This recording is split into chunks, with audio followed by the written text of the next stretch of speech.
Hashtag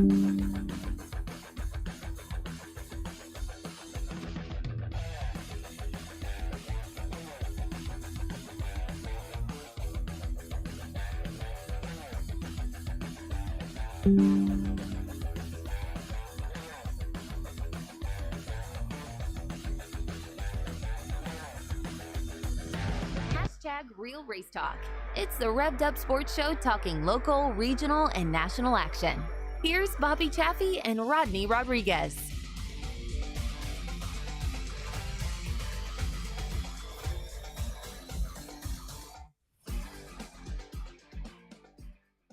Everybody, welcome into your favorite Monday night show of them all. The original show that started it all, racing-wise, in Texas. This is indeed the Revved Up Sports Show. Showtime, Bobby Chaffee down south. Iceman Rodney Rodriguez back up at the Revved Up headquarters there in Round Rock. Tell me, partner, been an interesting day for you today. Seems like it anyhow. Never a dull moment around here, I'll tell you. Yeah, like you were saying, better than Monday Night Football, man. That's how cool this little program is. So, really cool stuff right there. So, looking forward to a fun show here tonight, and coming off a great weekend, man. I really had a good time over at the 600. Really cool time there. They got after it, and speaking of that, 600 overall champion Corey Neal Jr. Pooter, as they call him, I found out, will join us here coming up in about 15 minutes. And then shortly thereafter, our first promoters forum. That should be interesting. That's going to be a barn burner if it works out like it's intended to. Definitely going to be a barn burner of sorts. Yeah. We'll have Marianne Nauman from Cotton Bowl Speedway. We'll have Michael Kalick. I want to tell you what, he's a frequent visitor here lately, so he'll jump on. Yeah, and Ray Doyon. We had planned to have Owen Pittman on, but he called me.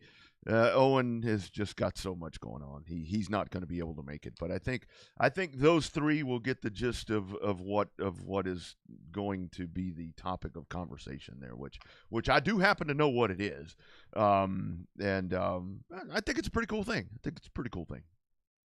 Well, if it works out like it's supposed to work out, with everybody working together, that could be beneficial for all the racers involved. So we'll check it out and see what the promoters themselves have to say. As we talk about all the time, if you have a question, go directly to the promoter. That's what we're doing. Yeah. So that's how it works. Usually they pick up their phone. If not, they'll call you back as soon as they can. Yeah. We'll put that in their hands. To let them talk about it. And I think, I don't know if it was Ray. I think it was Ray or Michael, one of the two. Apparently they're open for other questions as well. So I think it's going to be one of those things to where you obviously have the Facebook and the YouTube chat sections there where if there's something you want to ask them, ask it. They can answer it or they won't. They're going to tell you what they're talking about on the show. And then, if you have something for them, and don't start with the who's buying the Cotton Bowl and all that, because, I don't know if Marianne's free to talk about that. And at this point, I don't care. I think this is concerning this season. So there's that there as well. So, yeah, looking forward to that. I think it'll be pretty cool. It's going to be an interesting forum. One of the only places to pull it off is everybody's favorite show, this one. So that's the we'll only. See how everything shakes out. It's the only place where it can be pulled off. Let's be honest. It's the only place it can be pulled off. It's the only place where people are going to trust you and I for whatever reason to try to do this. And that's the bottom line. Because it's like I think with the idea that. From what I know of what these folks are going to talk about, the first thing would have been like, well, let's monetize this. Give me $1,000 and come on in. Well, I should probably do that. But look, we're all for the betterment of racing, and bad on us for not doing that, I guess. It's not the most profitable business model, is it? Yeah, that's exactly right. Hey, before we dive in here's the other topic of conversation right here. This is the one that everybody's talking about. Let's take a look right here, going to Arklatex, factory stocks going at it there, turn number 1, and down the back straightaway, and here they are, a little contact right there. I'm sure I'm not calling this as well as the guys that called it, but oops. Look out. How about that? Look out. How about that right there, my friend? Your thoughts on all of that?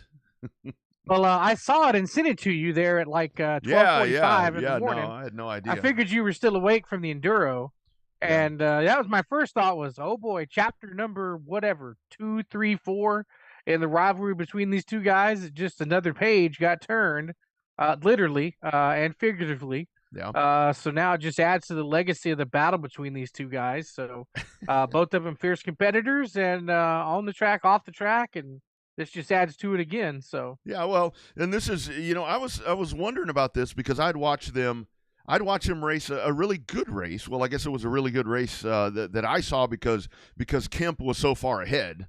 Justin wasn't able to get to him in the race that I saw. So I guess that's one way for them to stay off of each other. But the thing about this, without going into specifics, and we don't need to get into name calling and other things right there. But this is where with our sport of racing right here, this goes well beyond the racetrack with this one. So I think this was coming to a head right here, and just think about it. I mean, it's two of the best right here, and here's your end result. So yeah, tough deal right there. Two of the best, absolutely two of the best. So that's what happens there. But and I'm sure that one's far from being over. Far from being over. That's the thing about it when you get two competitors like these guys. I mean, odds are they're going to cross paths once again, and just to start a of something. tendency to show up at the same big shows. Well, that's the thing about it. I mean, you can say what you want to say about these guys, but I mean, it's two of the best. It's two of the best, and when there's other circumstances that kind of factor into stuff, that only enhances everything. That only enhances the rivalry, if you want to call it that. The rivalry's putting it lightly. Yeah, no doubt. And just good racing right there. I mean, how about that? 74 factory stocks is what I saw. And you think about this, you had all those factory stocks here. There were over 150 cars over at the Lone Star 600 at Devil's Bowl. So definitely, I tell you, just sitting there watching it. Definitely a good weekend of racing right here as we get, the bad thing about it is, we've talked about it in the past, is when you get to this time of year, this is kind of when you kind of see the light at the end of the tunnel, where things are about to end and the races get more stretched out to where you're not racing every week. But when you do race every 3 weeks or whatever it is, it's usually a big show, and that's this kind of stuff that you get when you're dealing with this time of year around these parts. Oh yeah, definitely. It's a unique scenario. It's not going to be the last big controversy we see. Maybe not between these two dudes, but definitely will not be the last bit of controversy we see during big race season. It happens every year, and it's a unique situation between those two guys on and off the track. So I'm sure we'll see some more feathers ruffled between now and the end of the season. Not with just those guys, but a bunch of dudes in general. There's a question on the chat. Do you know there was a backstory? I think everybody knows there was a backstory. Yeah, the backstory is they used to work together. I mean, what are you talking about? Yeah, I mean they used to be partners. I mean they know each other. They're great competitors and they race mano a mano and they're two of the best. What other backstory would there be? Yeah, I mean, don't need a bigger backstory than that, do you? Yeah, they're competitors. I mean, what's it all come down to? I mean, some of the best rivalries that you've seen in this sport. I mean, it comes down to that. I mean, they sometimes they don't like each other and they get together on the track. I mean, what else is there to it? I mean, hell, that's racing. Good. I like your analogy. Sometimes they just don't like each other and get into it on the racetrack. And Nathan says there's a lot more to it. Oh my goodness. Well, let's not elaborate here. This is not Jerry Springer. Yeah, this isn't Jerry Maury Povich, the guiding light or One Life to Live or any of that stuff. And then Jeremy checks in.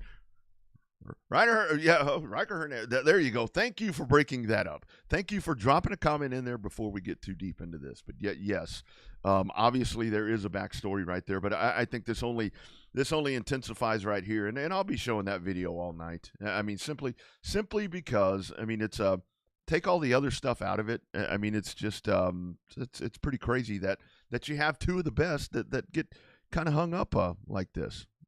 Cody Petto, we like to party. That's what it is. That's exactly what it was. That's exactly what it was. Yeah, that's exactly what it was. Yeah. And again, we got to watch. I mean, obviously, I mean, both of those guys. I mean, Neil and Justin and Neil. They are friends of the show. They are both always open to jump on here and really ready to dive on. I know there's some differences in there and different, whatever, all of that backstory, all of that is right there. But those two dudes right there, when it comes to me dealing with them, super classy, ready to jump on here and ready to promote the sport of racing. It just so happens that they're mega competitive and that there happens to be some outside circumstances that make that rivalry just a little bit bitter. Personal, maybe better than bitter. Both of those B words work. Yeah.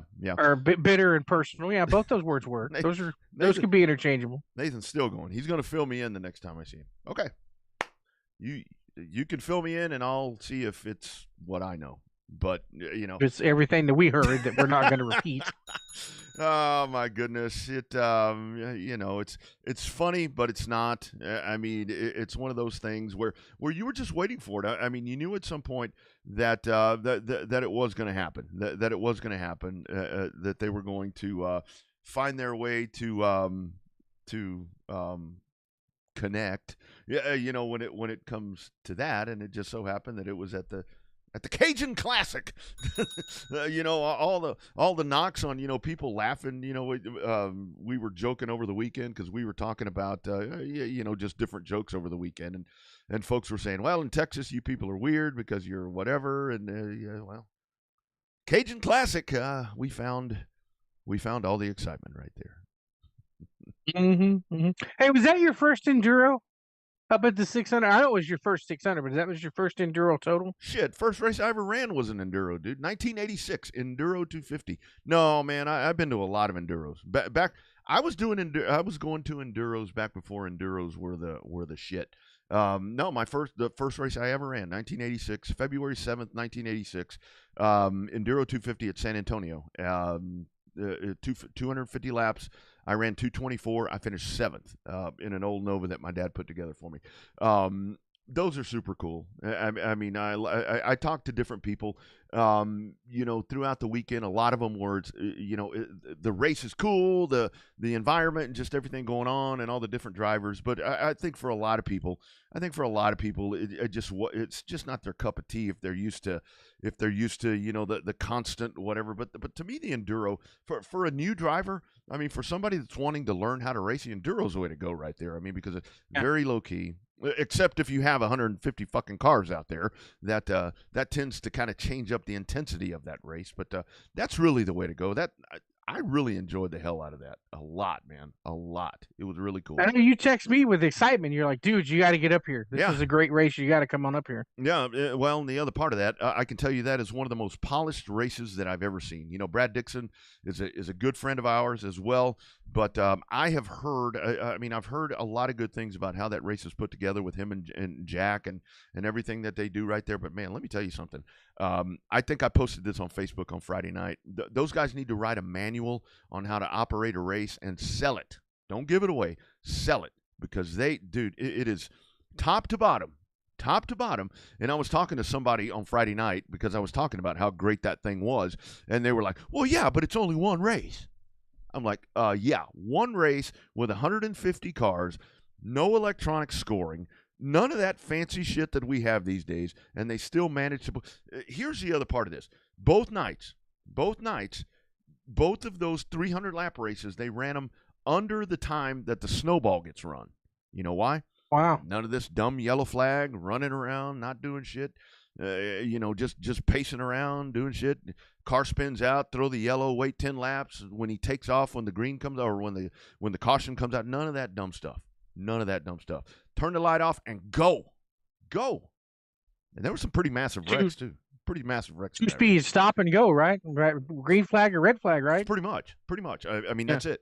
That is it. There were fires. There were flips. One dude on Friday night, Bobby, flipped twice and still got back in the damn race. What in the hell? I saw the cool bus got tore up pretty good Yeah, too. the cool bus. A lot of them did. A lot of those got tore up, but it was a really cool time. I mean, I do recommend to people to try to get on out and check that thing out. The replays at raceontexas.com. Both nights are there. You can go in and just rewatch it, and you can kind of skim through it. And really cool thing. Really cool thing. Speaking of the Lone Star 600, the other part of it, good money on the line. And the man that came out at the top of it when it was all said and done, both nights, that's the whole thing. You get the best average finish. That's the guy that takes home the big money. And this was the dude that did it right here. He was first on Friday, second on Saturday. So that's an average of 3, lowest number there was. And he takes home the big cash. It is Corey Neal Jr. Corey, how you doing, brother? I'm doing great. How about you? I'm doing well, my man. I got to tell you, dude, just we can talk about the race in and of itself.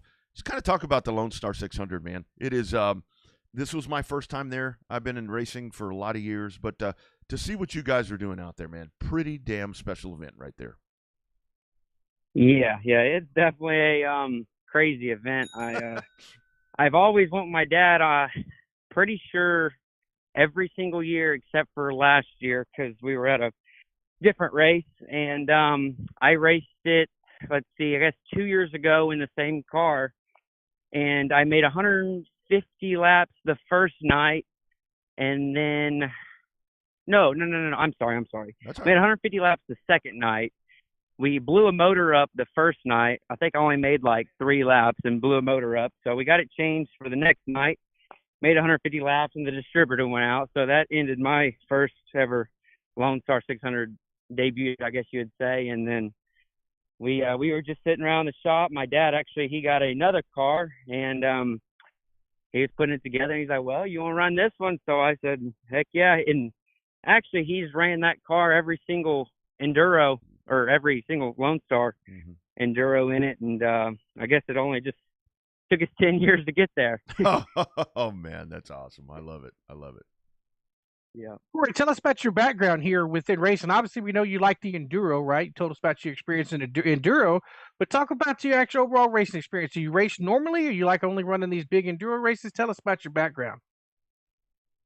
So I raced, let's see, dirt bikes, go-karts. I was in the mini stock division for a little while, like Golden Triangle in Beaumont. And then my uncle, he got me a limited, him and my dad, and I started running rookie limited around Beaumont and Cleveland and things like that. And then let's see, I just ran that limited for a good while, and then here, I guess about 3 years ago, I guess you'd say, Mr. Robert Metz, a good sponsor of mine to this day, he gave me a chance to run his crate late model, and I just started off from there, and still run a limited every now and then, and factory stock, and I race a crate now. That's what I do pretty much full time, and actually going this weekend to Wyandotte, Mississippi to race my crate and a little factory stock.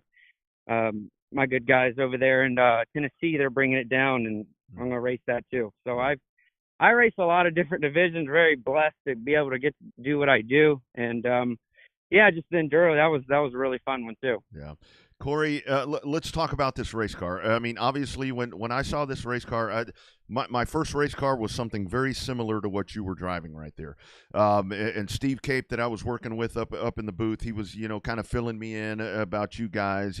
He's like, that's Pooter. That's Pooter right there going by. So I mean, let's talk about that car. I think that car's been around for a long time, and he was actually saying too that there's still something on the back of the car that may be a message from you to your dad when he was racing that car back in the day. Yeah, so I think my dad got this car like 20-something years ago, 23 or so years ago, and he raced street stock around here with it. Mm-hmm. And I think he actually sold it for, I don't know, it was probably sold. He didn't have it for maybe 15 years or something like that. And he started putting it together for these enduros. He's been racing for the past 10 years or so. But yeah, the little piece on the back of the car is off of his old modified he had. Those were like the little tail piece on it, Yeah. and it said "Go Pooter Go," and I guess that's what I would always say when I was up in the stands with my mom cheering on my dad. I would always say that. So they put it on the back of the car, and he's just always kept it. And that was probably, I would say, 20, 25 years ago that he had that done. Oh man. Well, no, not that long. It probably, let's see, I don't know, probably 18 years ago, I would say. Wow. I love that. Yeah, it's a pretty cool piece. Yep. So Corey, driving wise, there's got to be a huge difference. Obviously, we know there's a huge difference between a late model and an enduro car, right? But as far as prep, I mean, it seems like you got a nut and bolt an enduro car, probably more than your late model, since you're going to try to run, 100 and 300 laps versus 50 laps. So talk about the preparation you have with your car versus getting your enduro car ready versus getting your late model ready. Yeah. Well, I mean, I stay busy 12 months out of the year, it seems like, with my racing stuff. So I really don't have a whole lot of time to go over to Dad's shop and get it ready. He pretty much got it all ready. I helped him the last week, but really all the credit goes to him. And yeah, like you just got to check every nut and bolt. And he's the type of guy, the last minute, he probably drug it out of the weeds probably 2 months ago to get it ready for this race. It sits outside, but no, it's all good. But yeah, you just got to make sure your stuff lasts, and like I said, check every nut and bolt and re-maintenance everything. Yeah, you think, oh, it's just one race. Well, no, you really didn't do one race. You did 300 laps. So the next night you got to change the oil and just normal maintenance like you're supposed to do, and you just do it every night. Yeah. So Corey, the one thing, we can talk about the win and the money here in just a minute, but the one thing that we were talking about on the broadcast is that you guys are out there and we're speculating, and we're like, well, we think so and so's in the lead, and we think we're trying to guess laps, we're trying to do all these different things. For you in the race car, is it? I mean, how does that? I mean, especially for you that you race. I mean, you actually race, regular racing to just get out there and just make laps. I mean, you're passing people, you're getting passed at the same time. What's that feeling like? I mean, it's got to be a little stressful to just keep making laps with no freaking idea of what position you're in or any of that shit.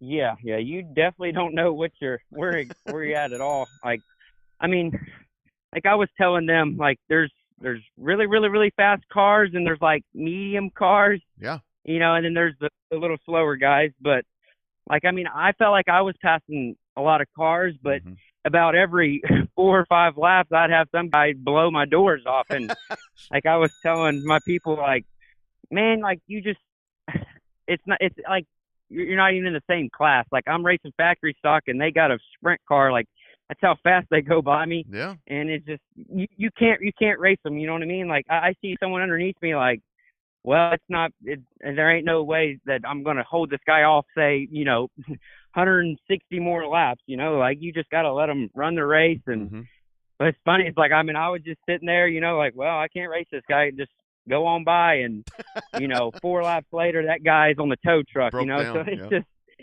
you just gotta be smart and just know when to go and pick your battles and just keep your nose clean. That was the whole thing. I think I only body damage the right side door the first night because we didn't bolt it on, and it about flew off after 300 laps. But yeah, I mean, that was pretty much it. My leaf spring broke the first night. Well, back up. So the about, let's see, 2 cautions in, I went to go put it in low because the caution came out. Yeah. And like I was like, okay, I'm in low, and I get to go on the brake. I'm like, well, it keeps on going, and they're screaming on the receiver, red, red, red. Like, I'm like, I can't stop. I was stuck in high. So after about 20, 30 laps, I had to bump start at every restart with the ignition, just crawl it with the starter. Mm-hmm. That was really, really stressful. But that's crazy. there's a lot of Corey, crazy stuff that goes on. On a normal night you pull off, and well, this is like a little different. You go until you physically can't go. Yeah, yeah, no, that's right. That's right. so, Corey, what you going to do with that big check? You going to hang it on the shop wall, and then what you going to do with all that money you just got? That's a big payday. That goes a long way towards your late model and some other stuff. Yeah, yeah. Well, I mean, my dad owns everything, so he got the big chunk out of it. But yeah, I mean, we're just gonna. I guess we've already been talking about and what we're gonna do for next year to make it better and faster. Just put the money back into the racing program and try to get faster and beat them Iowa boys. I mean, they need to be beat. Man.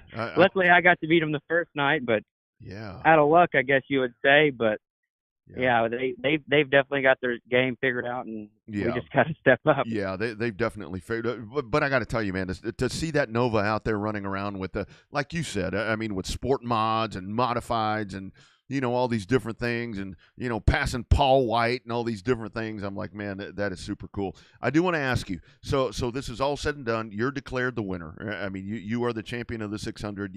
Best overall, and what I mean, seriously, first and second. I mean, that's hard to beat that. That motor auction, dude. When Brad turns into an auctioneer and starts doing all of that, I didn't know that part. I'm like, what in the hell's going on here? And I think you guys got it back, didn't you? I mean, did you have to take it out? Did he really make you pull it? No. So okay, good. We were talking, and he's like, well, we really like this motor. It's done really good. It's been in a bunch of enduros, so we just keep on refreshing it up. But yeah, we luckily the auction didn't get up too high. You know what I mean? Yeah. So we didn't have to pull it, and we bought it for I want to say $2,100. So luckily it wasn't too much, but it still kind of sucks. You got to give back some of your money, but hey, that's just part of it. And I guess it's better than auctioning off the car, because my dad was saying he was going to spend every dime that we made to get it back. So I think we really came out better. Yeah, you got to hold on to a car like that. I mean, that seriously, it really that car really does remind me of my first street stock, pavement street stock back in the day. So I mean, you got to give some love, man. You talked about your dad. Talk about everyone that does this, helps you with this, and most importantly, probably the most important job of the weekend, your scorer. Because I mean, to see those folks sitting in the stands and doing that, it's like, holy moly, man. I'd get cross-eyed trying to do that stuff. That is old school scoring right there, by hand. Yeah. Big thanks to my girlfriend for doing that, Kendall. She was so nervous. You could even ask Steve Cape. She was so nervous about doing it, and I told her so my uncle does it every year for my dad, and he's pretty good at it, I guess you would say. And I just told her, just focus on him, let him help you, and you'll do fine. But she worries to death. But yeah, I got to thank her. That was a big help. Mr. Eddie Thibodeau with the motor, he owns the motor, and it's a really good piece.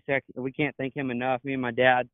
My dad, for the most thing, he does everything, and he's paid his dues and knows how to get these enduro cars to last, and you can't buy that. So hey, that was a big help for him, and let me drive it, and we had a really, really, really good time. We had most of all of our family there, so it was a really special moment there in Victory Lane, and all the pictures and all of that. Let's see, Mark and Sarah Jones, and then my pit crew, Barry and Mark, they did a really good job. I actually let's see, Saturday night I had that flat.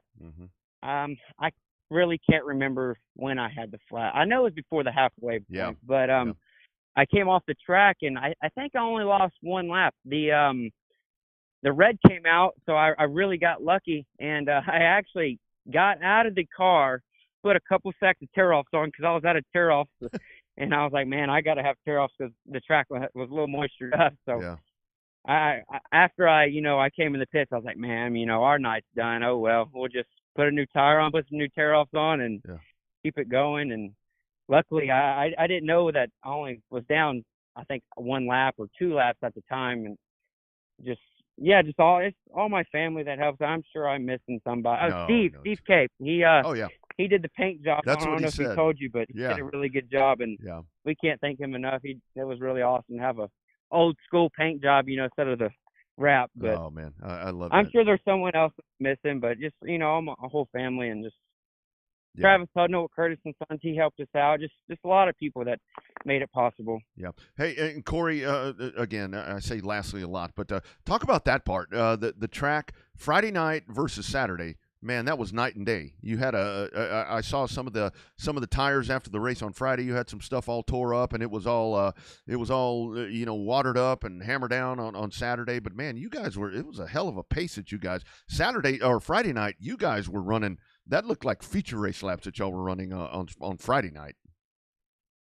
Yeah. Friday night it was a lot more slicker than Friday or Saturday night. Definitely. We I didn't come off the track Friday night, so my right rear, my left rear, my right front, especially my right rear, it was completely gone. Cords were showing. I don't even know if I could have made 10 more laps. It was really bad.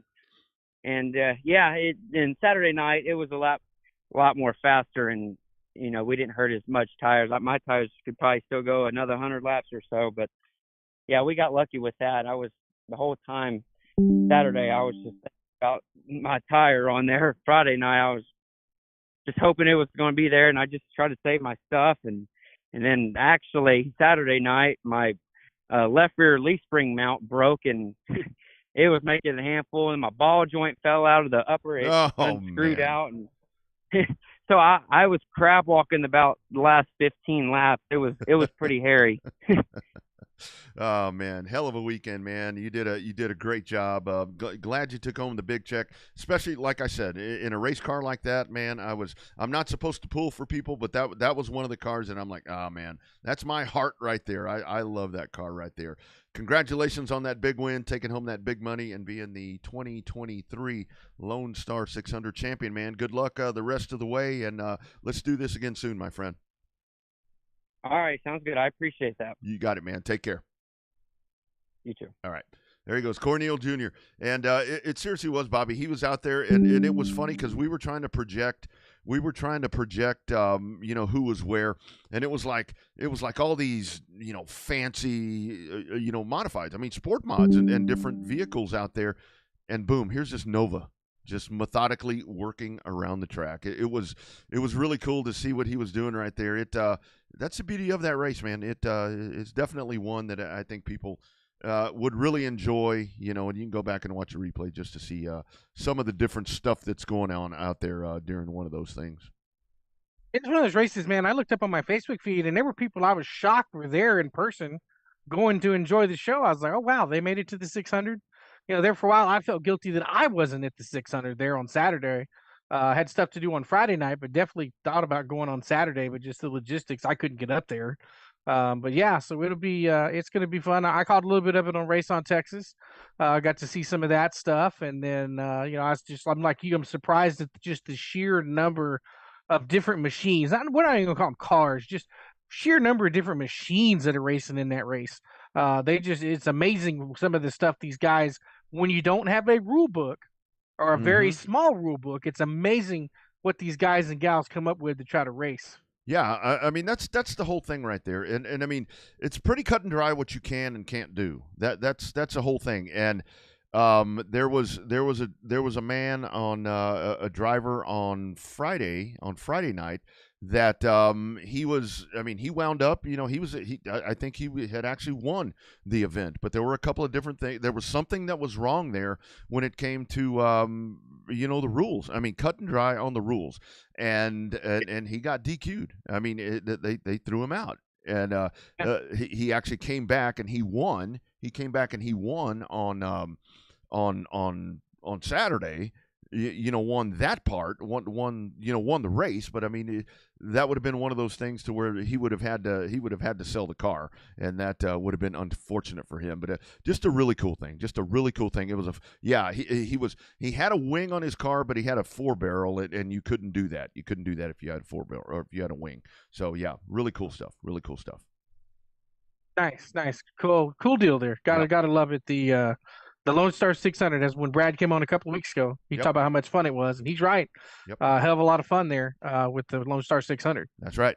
All right, let's go back actually to the hotline once again, but actually we're doing the video hotline right here. I know a lot of folks have been wanting, messaging me. And seriously, guys, when there is something like this that's going on, when we have a big announcement that's going to happen, and folks like this trust me or Bobby to do something that they want to do live on air, you can message me, but I'm not going to tell you what I know.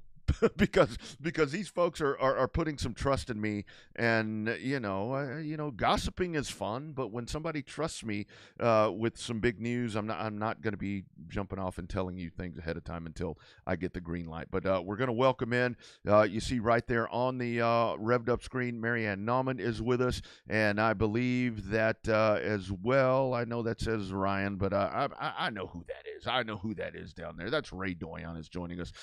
Guys, how we doing? Great. All right. Thanks for having us. Absolutely. Ray, you there, my man? Yes, sir.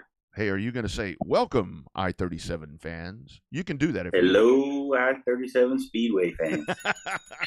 Very good. There you go. Guys, before we dive into everything, Ray, first to you. Talk about this past weekend. I know that there had been, where are you going to race, where you're not going to race. It gets really hard, especially with what you were dealing with. Kind of talk about the weekend, and you got a race in, and I think that's pretty badass. Yeah, definitely. Anytime you can get a show in, it's great. It's supposed to be fun, right? So that's why we do this. It's supposed to be. So we were supposed to be, and it was good. We got some rain on Thursday, I think it was Thursday morning. We weren't sure, so that's why we went down Friday morning, and really couldn't get on the track till late Friday, and did the best we could with Friday. But Saturday we were on it all day. But all in all, it was good. Glad we got the points over with, and got it done. And we got some champions. We'll be sending some pictures and announcements with, on our Facebook page soon, and moving on to the next big race. And big show season is upon us, and I'm sure that's why we're all on here tonight. That's right. Sorry, Bobby, go ahead, my man. I thought you were going to jump in there. No, I'm just enjoying the moment, right, when we have the promoters coming on with breaking news, if you will. So Marianne, before we get to the big news, not a stressful week for you at all, right?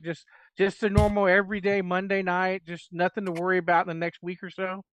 Not at all. Not at all. I have two phones going, trying to answer the text, trying to answer, everybody knows I do Messenger. So it's like I'm at their beacon call. So I have to answer really, really quick. It's as quick as I can, but yes, it's rather crazy. Yeah, because if you don't answer quick enough, they're going to get on the Facebook and say, she won't answer. She won't answer, and then next comes a question mark, and then it's like, okay, yeah. It's like I reached out to Ray and he won't answer. I messaged him 5 minutes ago and he hasn't answered. Hey, by the way, Ray, congratulations on you and Michael pulling off the race. We're in more ways than one, but we are really happy you guys got it in. Yeah. For sure. It was, dual reasons for canceling on the 14th. We got water issues still.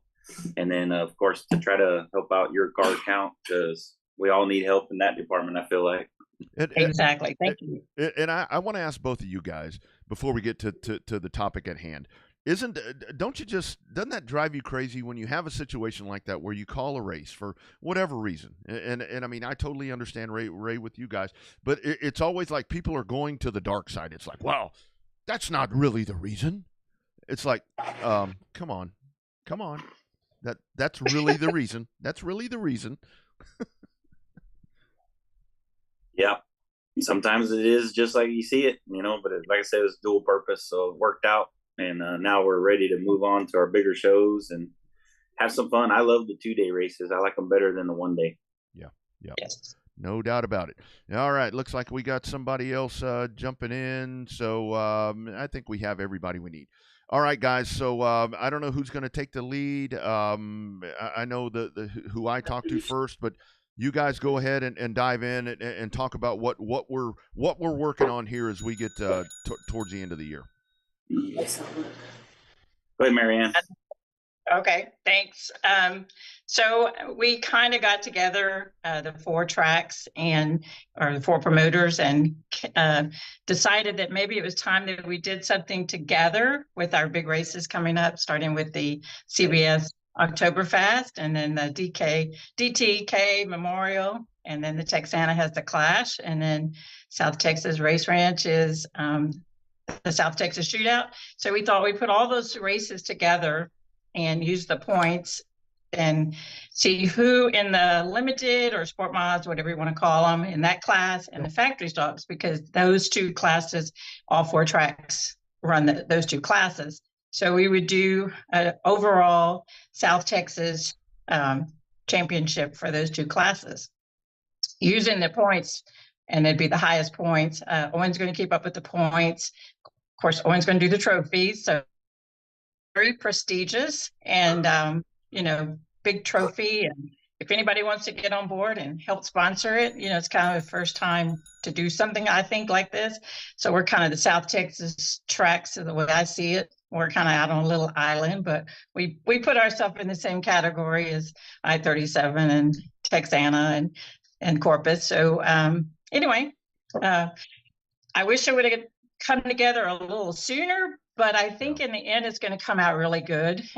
We'll crown those 2 champions, of course, in December when the last race happens. But it'll be really interesting to keep up with, where the points are at.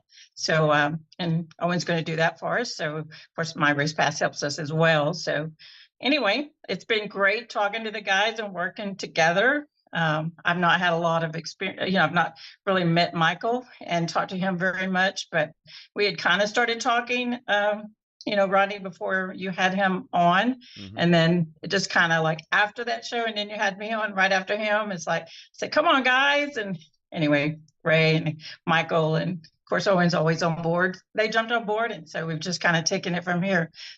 So that's kind of the groundwork. What do you think, Ray? Michael, you on there? I don't know where my partner's at. He said he was not tech savvy. I don't know. But yeah, looking forward to it. It's coming together real late, but it's going to be just a lot of bragging rights. And I think we all agreed on, I think, is it 2 free race night entries? Is that right, yeah. Marianne? I think that's what we came up with. And with the potential, dealings going on with Cotton Bowl, I couldn't really guarantee those for next year. So I said I would pay for the trophies. And of course, I will do the trophies. So, So on your race, on the I-37 race, that would be the Saturday race that we would count the points, the 28th. So there's actually 4 events. And, hopefully everybody can make all 4 events and be in the running. And it'll just be another thing, to kind of chase around. And H and I hope to go to all the races. Grab our little camper and join all the other races and just make a party of it. Heck yeah. Yeah. I'd like to, I think I want to kick off the first donation. I want to offer $250 to try to start getting a pot together. Maybe we can get 250 from each track and then make a factory stocks 500 to win and limited mods make 500 to win. So I'm going to start off with 250. There you go. Let's see if I go broke this weekend and then I'll commit to that. Yeah. I'm sure we can get, all it needs is 3 other people at 250. We can figure it out, whether it's through tracks. I think we can get there. Yeah, no doubt. And the more they get on board, I think the more exciting it'll be. The prestige of it in itself is enough, I think. But I think when you add that, everybody's going to throw that extra ditch in there to make all 4 races. Yeah, that's for sure. That's a goal. Yep. Nope, you there, Bobby? Yeah. I'm here. I think I'm still here. Yeah, you're there. Okay. It's the Brady Bunch happening tonight. I'm not sure which window's popping up. It's like the Brady Bunch on here tonight. So guys, what's the next big step? Are you guys going to work together to try to iron out schedules for next year? Obviously, this is off to a really fantastic start that you guys are working together as the 4 South Texas tracks. But I mean, is this just the beginning of something really cool where you guys are going to try to coordinate schedules, even if you got to race on top of each other, maybe letting the class off to go race somewhere? I mean, is this just the beginning of something really cool for 2024? I'm going to step up and say I would like to see that happen, especially the part you just said where there's just so many nights that we can race, so it's kind of really hard not to step on each other from time to time. But if we could work together and have different classes that are off so that people have choices where to go, I think it would benefit all of the tracks in the end result. So, and the fans would get, a little more for their money, and they would get to, I just think that the camaraderie would be really great, and I think it would speak volumes to the racers and the racing community. Well, and I'm sorry, go ahead. Who we have jumping in here? I think it's me. Oh, is that your partner there, Ray? Yeah, that's him.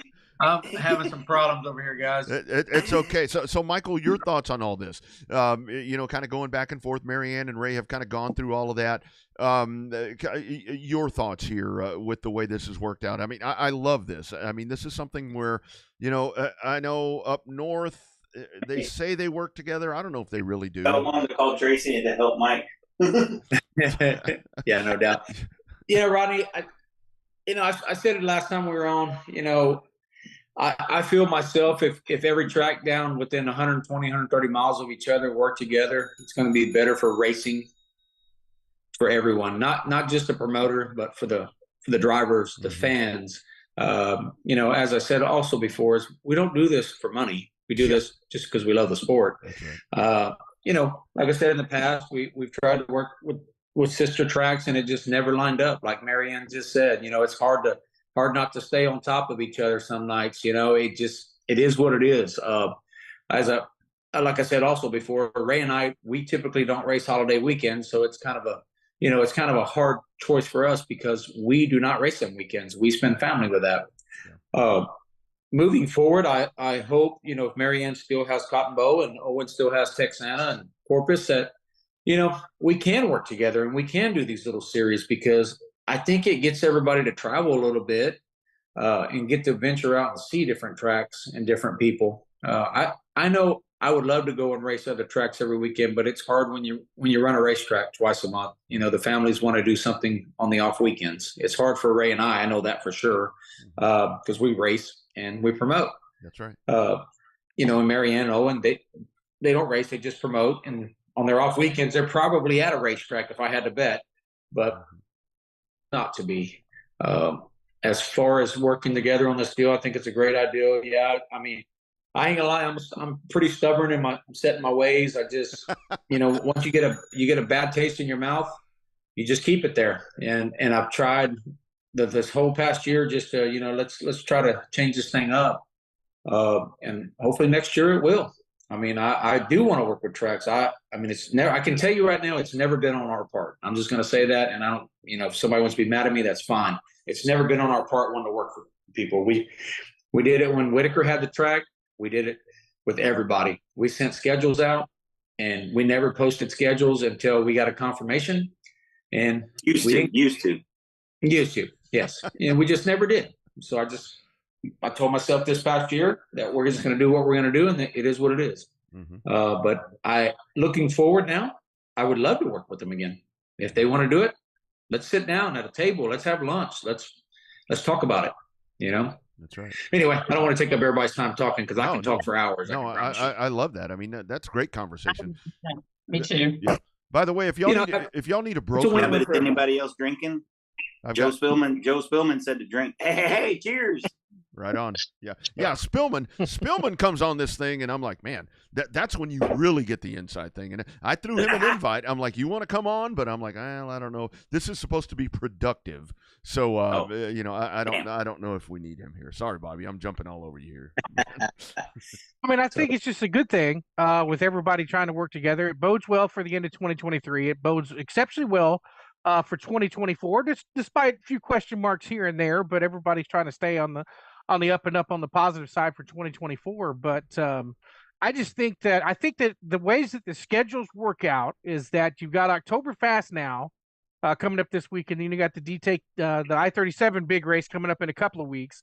Then you got kind of a bigger break towards the end of November, right before Thanksgiving for the Clash in Texana, and then Owens deals usually the shootout's usually the second weekend in December. So it's like the big shows space out just enough to where the cool part is the tracks are working together, but yet at the same time, the schedule's actually working out for the racer as well. So you've got a couple of weeks in between each big show so that you can, in the event of some issues with your cars, different stuff like that, the racers have an opportunity to work on their machines and get them better for the next race. So I think this is just a win-win for everybody.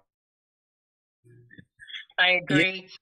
I'd like to say, Michael, when you were saying, like stepping on each other, one of the things that I noticed, when you were on the show the last time, that you said that I had no clue about, is that you guys don't race on holiday weekend.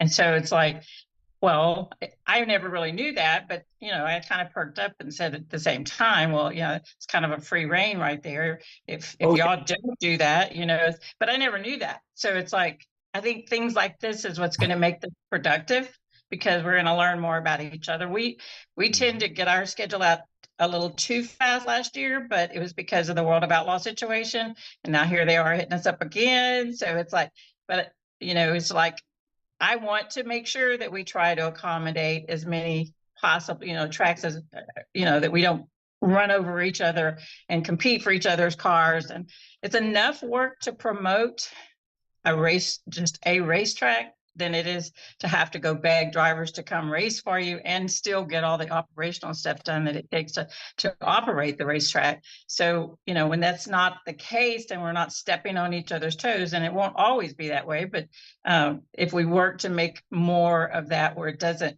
step on toes, I think we're all going to win from it, and the racers are certainly going to win from it. And then I don't go to another racetrack every other weekend, but I'm not racing, but I'll guarantee you I'm on Race on Texas watching all you guys on 2 or 3 cameras. I'm like Nikki Nerd. So thank goodness for Race on Texas to be able to watch like your race this weekend, the 600. I had both of them going. So anyway, it's nice to know what you don't do, like you said, with the holidays and things, but that's not something I was aware of until we started till the show. So that's one great thing about the Revved Up show. You get all the information right there.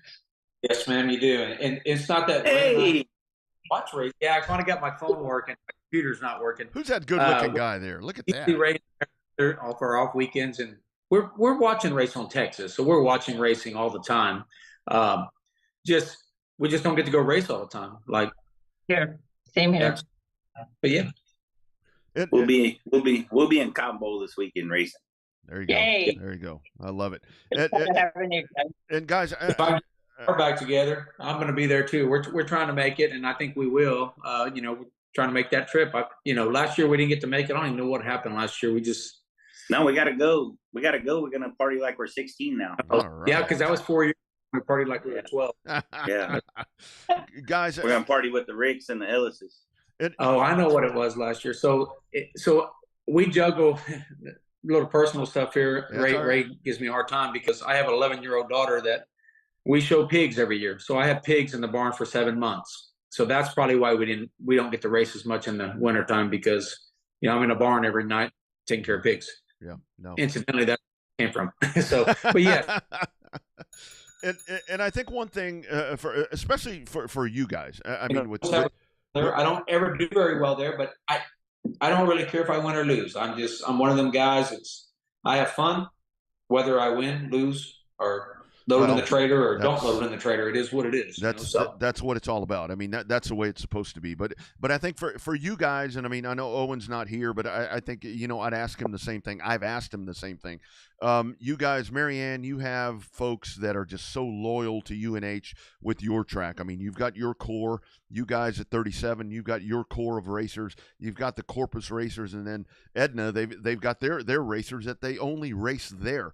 In my opinion, I think if you start doing things like this to where you guys are actually collaborating together, and I think where it's okay to disagree. Like if Marianne thinks one thing and Michael and Ray and Owen think something else, it's okay. But just the fact that you guys may be able to have an open discussion and try to figure stuff out, I think this is something that maybe you spread the wealth and you get guys that start moving around and going racing around the state if the dates allow it. I think this is a really good thing.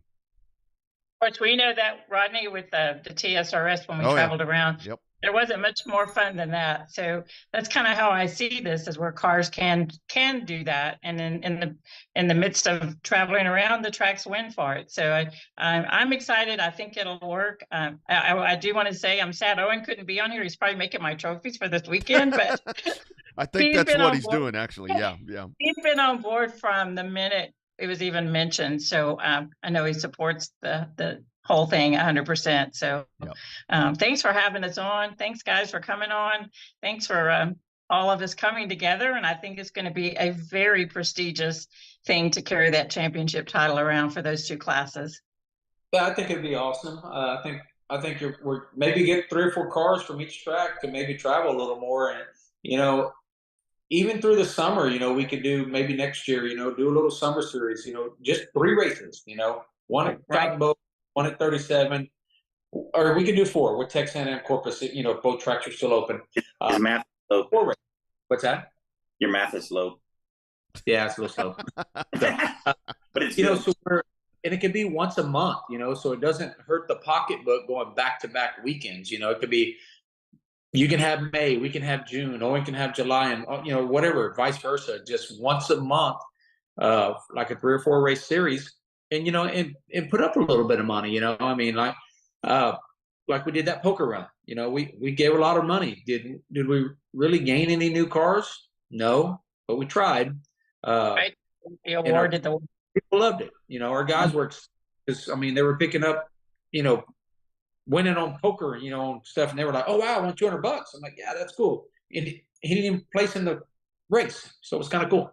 Yeah, I like that. Hey, guys, so I know that we're kind of this is all happening right here, the week of Oktoberfest. And again, those dates, October 14th, and these are all the second dates of these big shows. October 14th, the Oktoberfest at Cotton Bowl, I-37, October 28th, that's the DTK Memorial, the Texana Clash, November 18th over at Texana Raceway Park, South Texas Race Ranch, December 9th for the South Texas Shootout.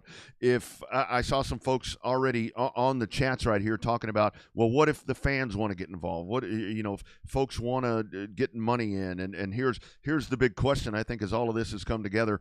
When folks want to get involved, sponsors want to get involved, what's the best way? Maybe direct message you guys, or hit the track Facebook pages, or don't send them to me because I'm going to keep the money. So don't send them to me.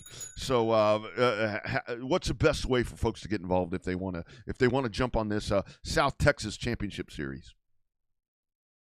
Well, we need a title sponsor first, right? I think Rodney Rodriguez ought to put up like 1,000 for the title sponsor. I might know somebody. I might know somebody. Hey, how about a free crate engine? Whoa! Oh, there you go. Oh, Ray, you do your homework, my man. I'm impressed. You gotta ring that bell, sucker. I didn't think people even read the shit that I put on Facebook. I've been meaning to reach out to you and find out them prices. Yeah. Hit me up and I'll get you some special stuff. Maybe we can get Gina involved. Somebody that's not really tied up into one of these races, somebody like that, and maybe she can help us out with that too, or you guys have someone else. But I think reach out to any of us, and we're all going to be fair enough that we all reach out to each other. So we have that group chat going that we brought you in on today, Rodney. I think that would probably be the best way, and then we just bring it into the chat room and we kind of go from there and keep up with it. Mm-hmm. I agree with that. Yep, I like it. All right, guys. I think it's really big. Yeah, well, and Mary, I think Race on Texas is a good title sponsor, honestly. I think too. That sounds really good. Y'all read my mind. That's the reason I threw that out there, because everybody's watching that on Race on Texas right now. I know it's late in the game, but Race on Texas has been great to our track, and I'm sure they're great to Mary Ann and Owen. They're always with everything. So I mean. Top-notch guys over there. We've been really Showdown Series. Yeah, they're great. They're great folks. Yep, they do a good job. I think they'll get on board. Yep, that's right. All right, you guys, congratulations on doing this. I got to tell you, man, having been around racing for many, many years, I've always said promoters ought to work together, and I'll be damned, nobody ever could. But, Marianne, when I got your message and then talking to Ray and Michael and Owen, I'm like, holy shit, it's finally happening. I cannot believe this. What is going on around here?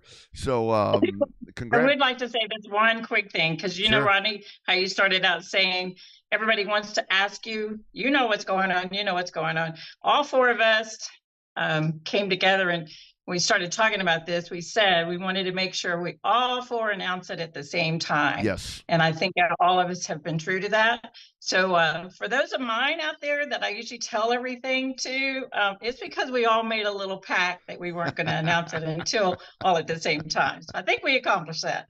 Well done. Yes, ma'am, we did. Well done. Thank you. Well done.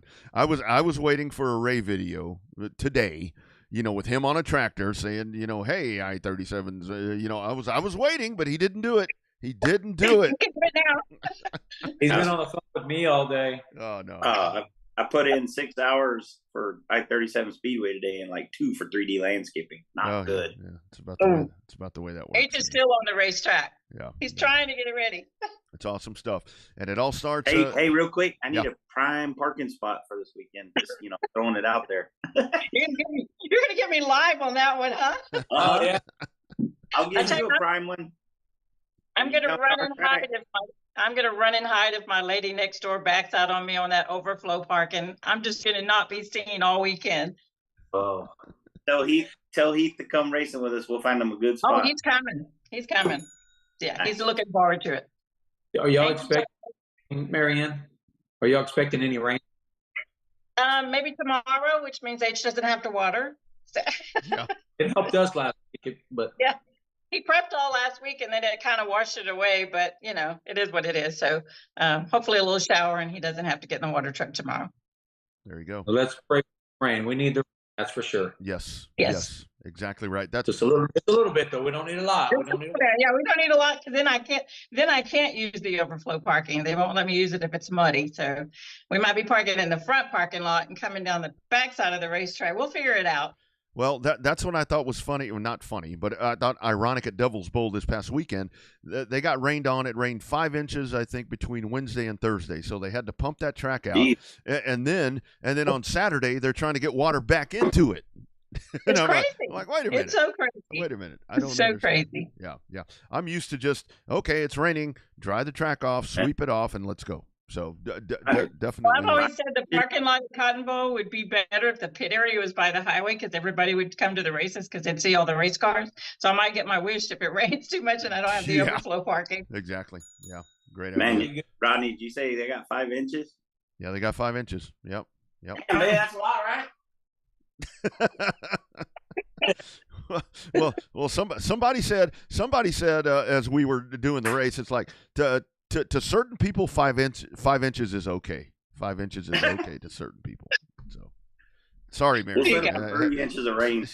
Yeah, no, good stuff. But I hope we get forward on it over here in South Texas. I'll take 5 inches of rain over here because we need it really bad. Yeah, and we'll shoot it your way because we don't. So yeah, we don't want it over there. Let us have the rain this weekend, and then next weekend they could go there for you. Yeah. Oh, awesome. There you go. Well, like Bobby said, there's plenty of open time in this schedule to where it can rain over there in Pleasanton this week. Keep you good, Marianne, and then just kind of spread that rain around. I think that's a way to do that. Oh, definitely. Yep. Definitely. Way to go, guys. Hey, Bobby, bring your friends from work and y'all come on out. We'll be try. All I'm right. gonna try to get some more of them to show up, but I can't go. I'll be with Milton in San Antonio, so. That's but right. I'll see if I can get some of my friends to go for the big race this weekend. Okay. Thanks, guys. Absolutely. Have a great evening, everybody. All right, you guys. Take care. Congratulations. Looking forward to this, man. It's going to be a lot of fun. All right. Y'all be safe, and we'll see y'all on this weekend. Right on. Take care. Hey, You if bet. any of y'all want to come, if any of y'all want to jump on a mic at our track for race weekend, y'all are more than welcome to come down. Well, I was looking at schedules. I know I'm going to be with Marianne, not be with Marianne, but I'll be at Marianne's track this weekend. I'm definitely doing Owens. I know Bobby's got the Texana class. Let me check some dates, and I may be able to help you out right there, Ray. We'll have Chris. We're not desperate, but let's have some fun. And if you want to come and get a little wild, let's do it. Right on. All right, guys. We'll see what we can put together, guys. All Thanks so much. Take care, y'all. Thank y'all. You bet. There they go, Bobby. A lot of people been saying for the longest time, sure wish these promoters could work together. Well, I think they figured out a way right there. It looks like. You know what I'm saying? Where there's a will, there's a way. Mm-hmm. And I think that's what finally happened. I think there's a will to work together and a want to work together. And when you get the wills and the wants all rowing the boat in the same direction, that's when good things happen. Yeah. You know, and it really is. I mean, that has been kind of the knock on it for a long time. Is can these folks, you know, and I think it's really good to hear that from them. How hard this really is to be able to try to make it happen, because it's easier said than done to be able to try to do that. And I think you heard some of the struggles right there. And I think one of the most impactful things that I heard that Marianne was talking about, that Marianne was talking about, was she was saying that she had no idea, you know, with Ray and them, that they actually didn't race on holidays. And I think that's a pretty big deal right there.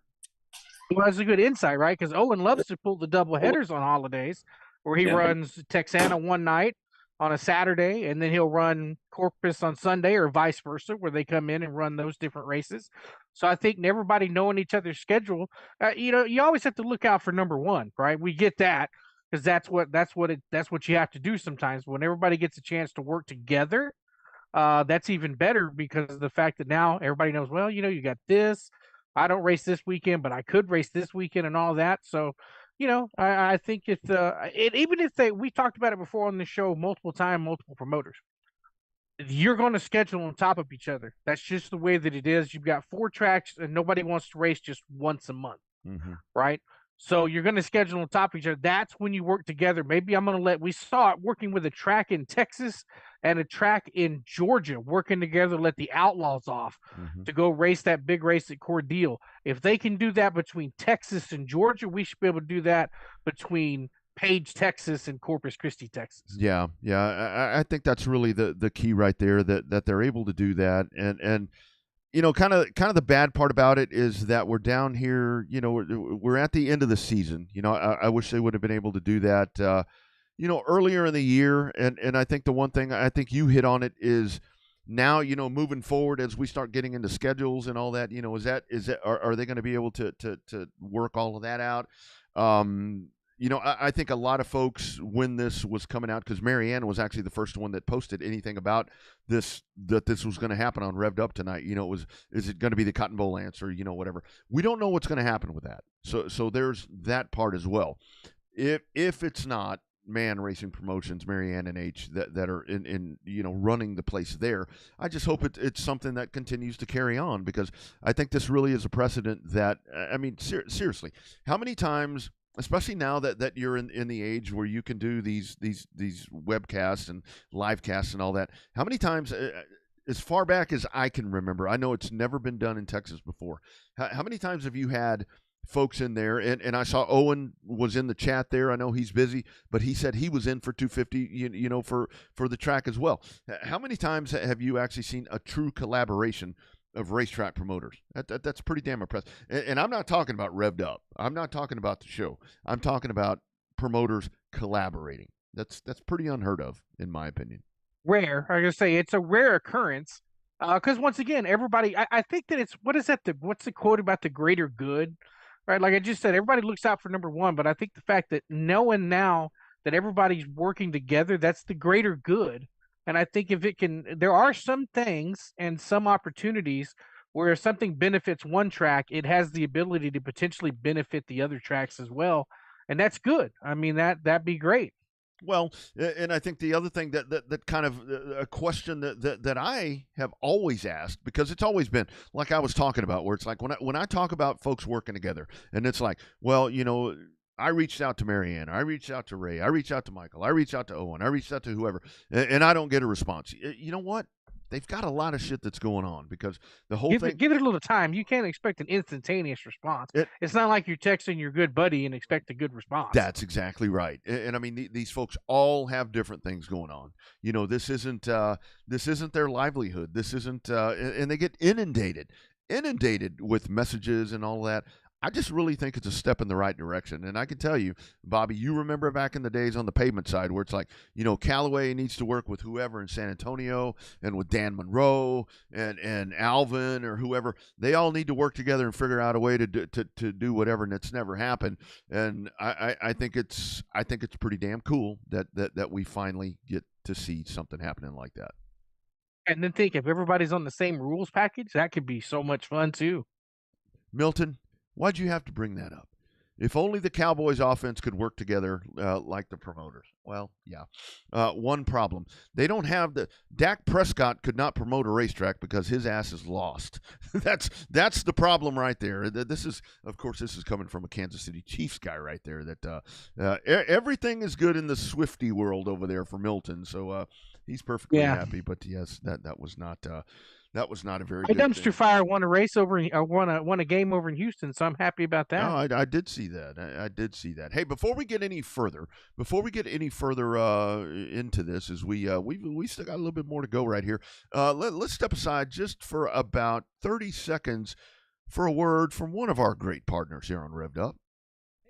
Phil Whipple here with the Revved Up Sports Show. For the past year, you've heard us talking about our partners over at Generation Race Cars. I'm proud to say they're back again this year, and they're off to a great start. Generation Race Cars, located in Springtown, Texas, continues to offer new chassis body combos all the way to turnkey sport mods and limited modifieds. All cars are built the same as you've seen in Victory Lane with drivers like Alex Hickam, Jeff Shepard, and Dean Abbey. All customers are valued and treated equally, so why not join the winning team? Justin Long is committed to giving each and every customer the time they deserve, along with a commitment to bring quality into every build. If you're ready to join the team, give the guys over at Generation Race Cars a call today at 817-528-2947. You put a lot into your racing program, so why not take it to victory lane with Team GRC?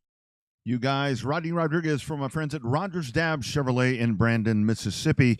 A lot of folks looking for those GM crate engines, whether it be the 602, the 604, much sought after, whether it be on dirt or pavement. Lots of different places that you can run those crate motors.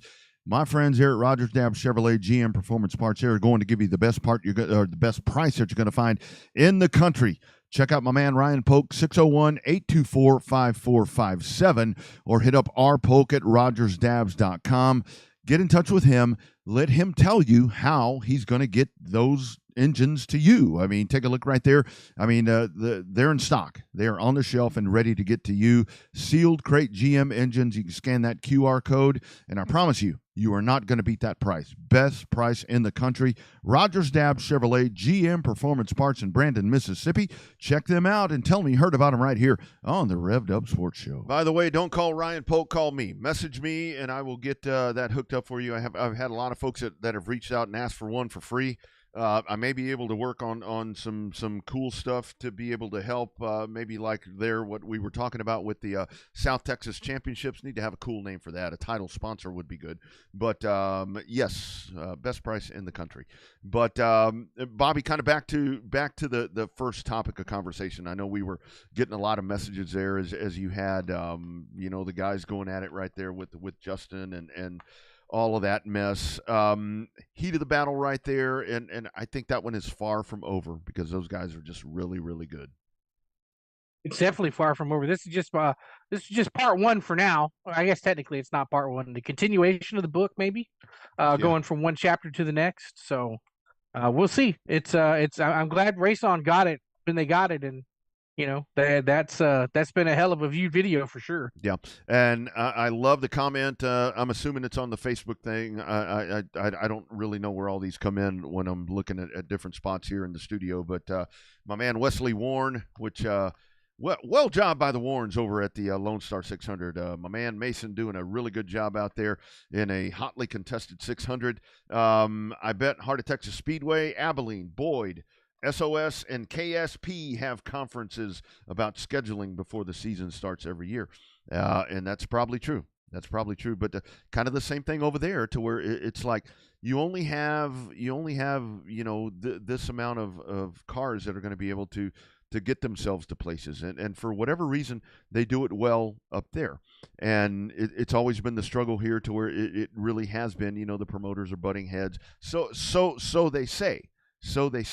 And it's, I think the whole gist of this tonight is they finally took the first step. It's kind of one of those things. It's like, if you have a problem, you have to, number one, identify and then take the next step.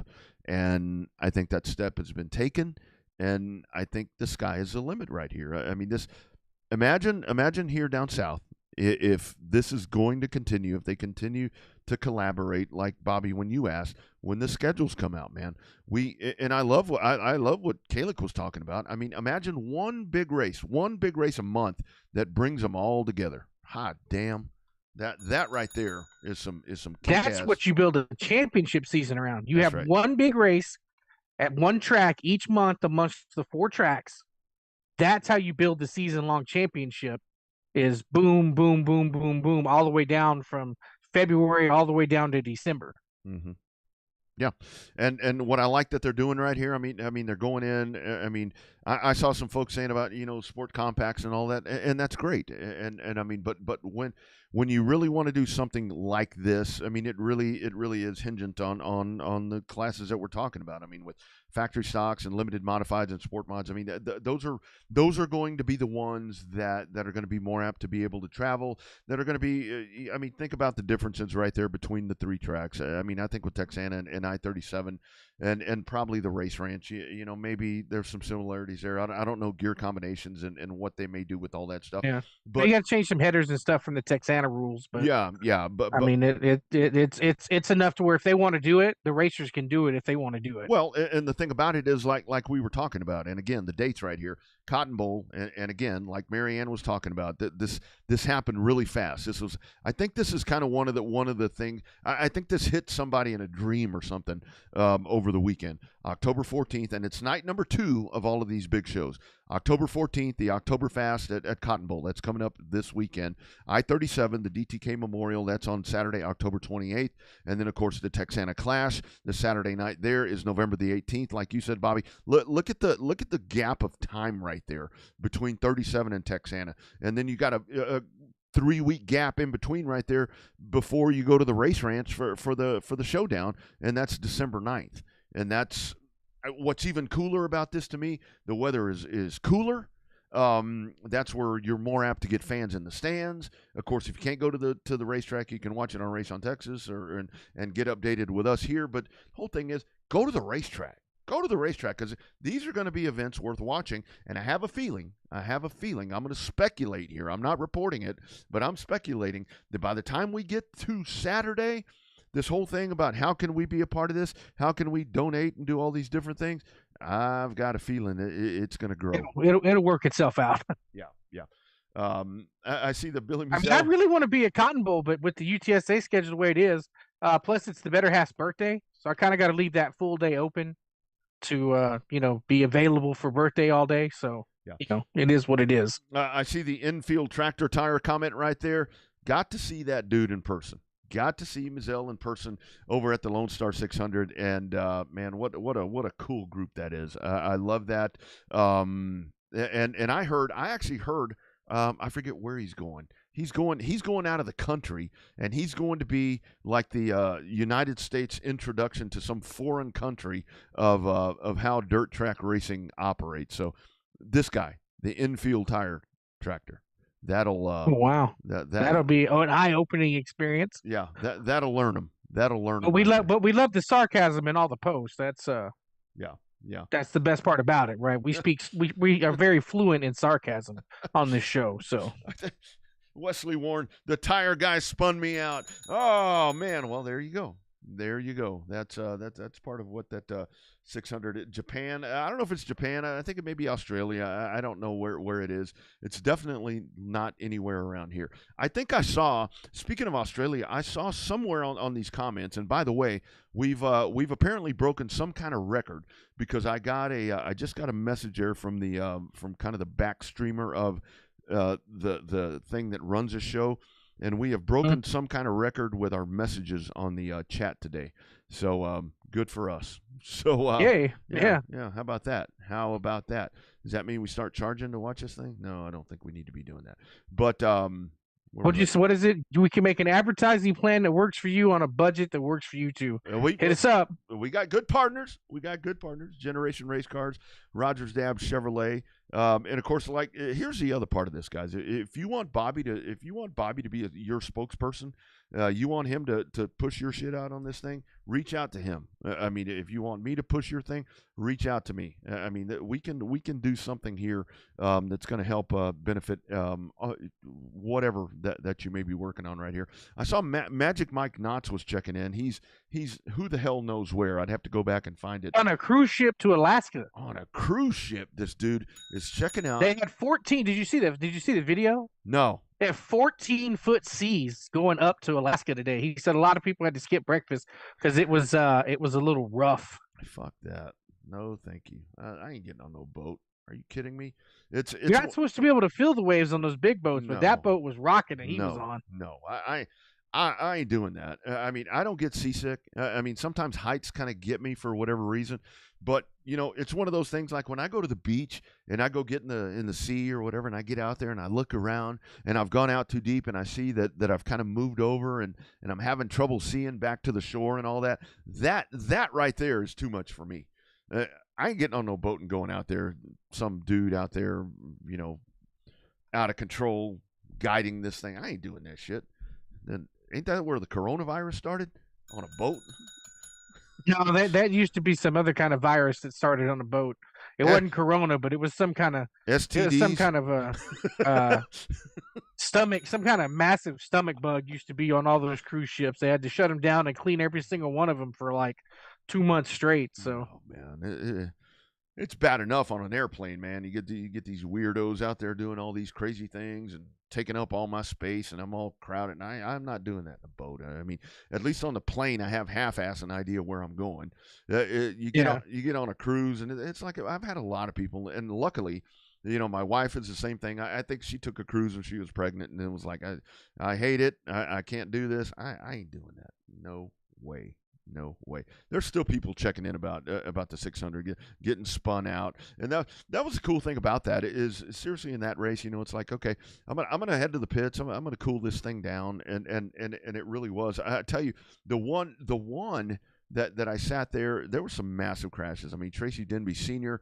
flipped over on the front straightaway. I mean, it was a slower flip, and then our man, the one that I was really starting to get concerned about was damn it, his name, how can I forget his name, sprint car driver, oh my god, Kent Lewis Sr.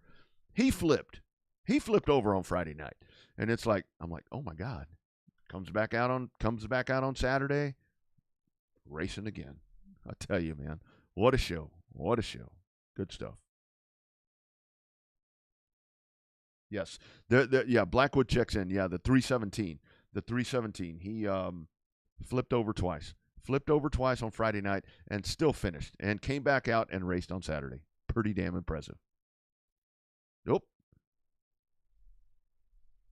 I think everything just went haywire here for a minute. Let's see if we can gather everything back in.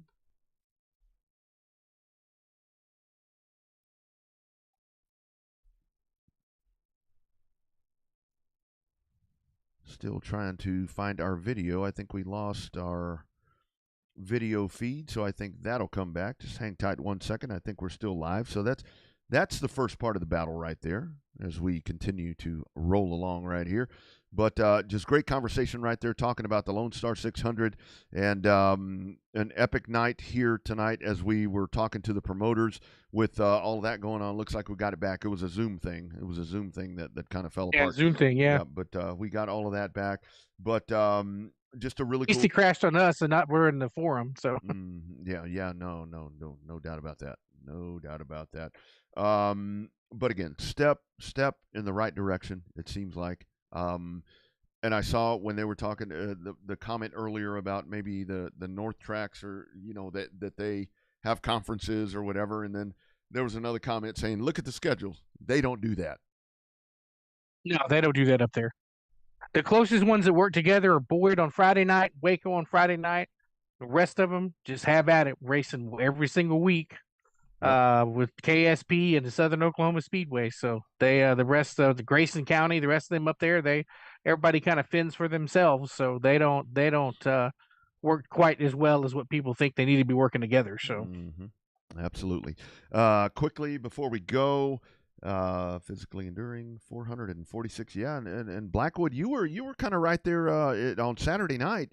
One of the breaks right there in the first 100 laps, you were in the top 5. I don't know if you realize that or not, but you were right there in the thick of it there for a little bit. But that thing is the ebb and flow of it. It was changing a bunch.